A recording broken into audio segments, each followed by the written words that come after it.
Okay, so what we've got here is an exam question for A-level politics, and it's quite a simple exam question. It simply states, to what extent does Parliament remain sovereign? 25 marks or 40 marks, whatever. It would be an essay style question regardless, depending on what exam board you're doing. Now what I've done is I've written out an introduction that would really be able to consolidate and concisely explain what you're going to do in the rest of your essay quite clearly.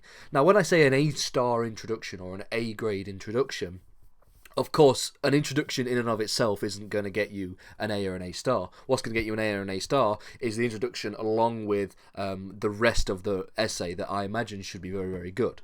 But this is obviously a good way of starting an essay and a good way, and I'm going to include and talk about the things that you have to really have within your essay introduction to really stand out among all the other exam questions effectively. So we're going to read this out. So let's just scroll down here like so. So it's not particularly long, and I'll read it out first, and then we'll pick it out bit by bit. So it states here that the principle of parliamentary sovereignty is one of the most fundamental aspects of the UK Constitution. It states simply that Parliament has the supreme and unrivalled authority in the process of lawmaking. However, in recent years, political theorists have posited a number of challenges to the principle of parliamentary sovereignty, citing issues such as the UK's previous membership of the European Union, the UK's involvement in the European Convention on Human Rights, and the introduction of devolution legislation during the period of New Labour. However, while these issues do present challenges to the traditional understanding of parliamentary sovereignty, it is nonetheless the case that the most convincing interpretation is that Parliament indeed remains sovereign. That should say remains sovereign. Okay. So let's pick out each part and let's think about what we can do with this essay. Let me find where my pen is. It doesn't seem to want to tell me where my pen is. There we go. So if we go up here and do some drawing.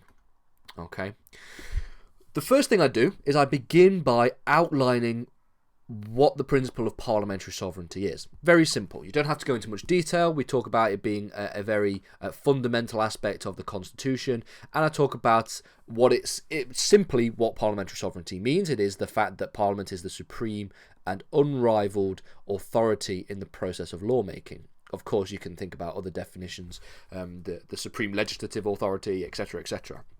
Okay, that's quite simple. This little section here is just very basic background. When you come to an exam question, you shouldn't be spending too much time writing out lots and lots of stuff in the introduction like this. This should literally be a 1 minute. It should take 1 minute of your time. It shouldn't be. It just really sets up the essay quite nicely. And then we get into the debate. So don't forget that this essay is going to be talking about whether or not Parliament is sovereign on one hand. So sovereign on one hand versus not sovereign on the other. Not sovereign on the other. And that's the back and forth debate that you're going to do. Is it sovereign? Does Parliament remain sovereign on this side, or is it no longer sovereign? So we've presented a number of challenges to the principle of parliamentary sovereignty. So I've said that political theorists have posited a number of challenges to the principle of parliamentary sovereignty. Okay, so we're positing the debate question, whether or not Parliament remains sovereign. And I now move into looking at the things that I could discuss in the rest of the essay. Now, there are lots of things that you can discuss in the essay. I've just picked three general ones that most people would probably take up. So the UK's membership of the European Union, previous membership of the European Union, you can still reference membership to the European Union, even though we have formally left the EU. A lot of EU law still exists within the UK legal system.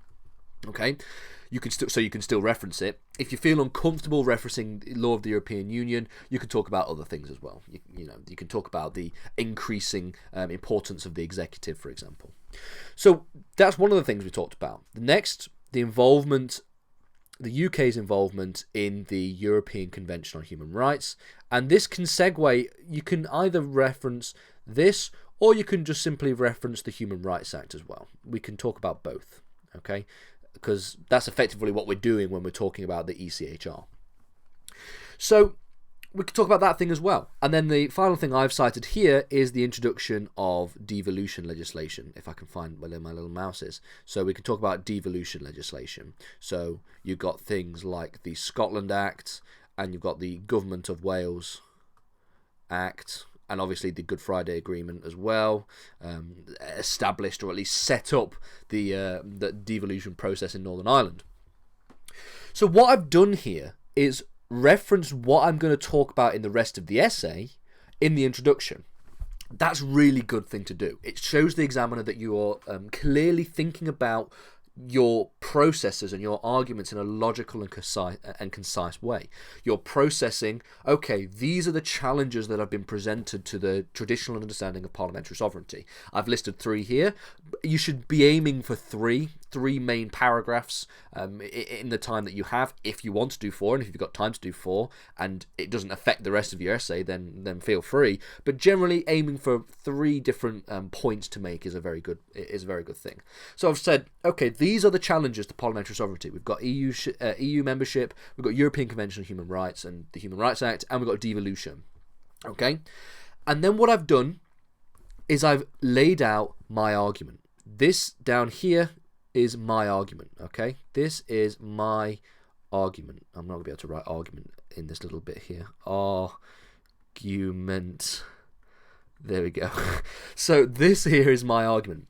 And my argument is, while these issues do present challenges to the traditional understanding of parliamentary sovereignty, so while these do have merit, effectively, okay, it is nonetheless the case that the most convincing interpretation is that Parliament does indeed remain sovereign. That's what we're doing in this section here, okay? This is the argument for the rest of my essay. So I'm actually going to be landing on this side of the debate, but I'm also giving merit to the other side of the debate. I'm saying that there are challenges presented to the traditional understanding of parliamentary sovereignty. Okay, we can talk about EU law, we could talk about the ECHR and devolution.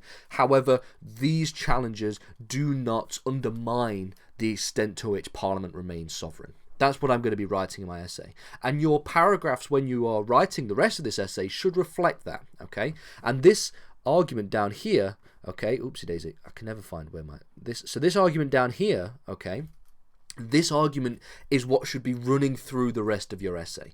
You should introduce the argument in your introduction, okay, explaining what your argument is going to be, where you're going to land on the on one side of the debate, and then the rest of your essay is going to be an attempt to prove this argument. Okay, that's what an essay effectively is. In your introduction, you write what your argument is going to be, and then the rest of the essay will be spent proving that argument, explaining why this argument is valid, why this argument is a good argument or is the best argument, okay? And then your conclusion is simply wrapping it all up, summing it all up, okay? So in conclusion, this essay has done this, okay? This essay has presented clear challenges to the argument that Parliament does not remain sovereign, okay? And that's effectively it. This is a very simple way of writing an introduction. It doesn't have to be overly convoluted. It doesn't have to be overly complicated. It can be nice and simple like this, okay? And if you take this introduction, take this structure, okay, where you do a little bit of a very brief explanation of what the topic of conversation is, explaining what parliamentary sovereignty is, very, very briefly, and by the time you get to your exam, you should be able to recite what parliamentary sovereignty is in your sleep anyway, so it shouldn't matter. But that's the first thing that you need to do. The second thing is introduce the debate. The debate is whether or not Parliament remains sovereign or not. Some political theorists say no. Some people, they may argue that it no longer remains sovereign, and they present these challenges to the traditional understanding of parliamentary sovereignty: EU law, ECHR, devolution, whatever, Human Rights Act, growing executive power, all these kind of things. And then you present what you believe, okay? And notice in this section, at this bottom here, in the bit where I've written my argument, I've not written I or my or anything like this, okay? You don't have to. You don't have to write I and my. Even though this seems to trip a lot of people up. People tend to want to write I believe this or I will be arguing this. I have seen very, very well written A and A star essays that use I and my. Okay, it's not something that is going to absolutely detrimentally destroy your essay. If you've got a very good essay and you just happen to be writing I and my, that probably won't have too much of an impact. However, I would always recommend you get used to using other kinds of phrases. So instead of saying my argument here is, what I've written is these issues present challenges, it is still nonetheless the most convincing interpretation. Okay, I'm presenting the most convincing interpretation. And that's effectively it. In another lesson, I will finish writing out the rest of the essay, and we will go through each a bit one by one and talk about how it all links together into an A or an A star style essay.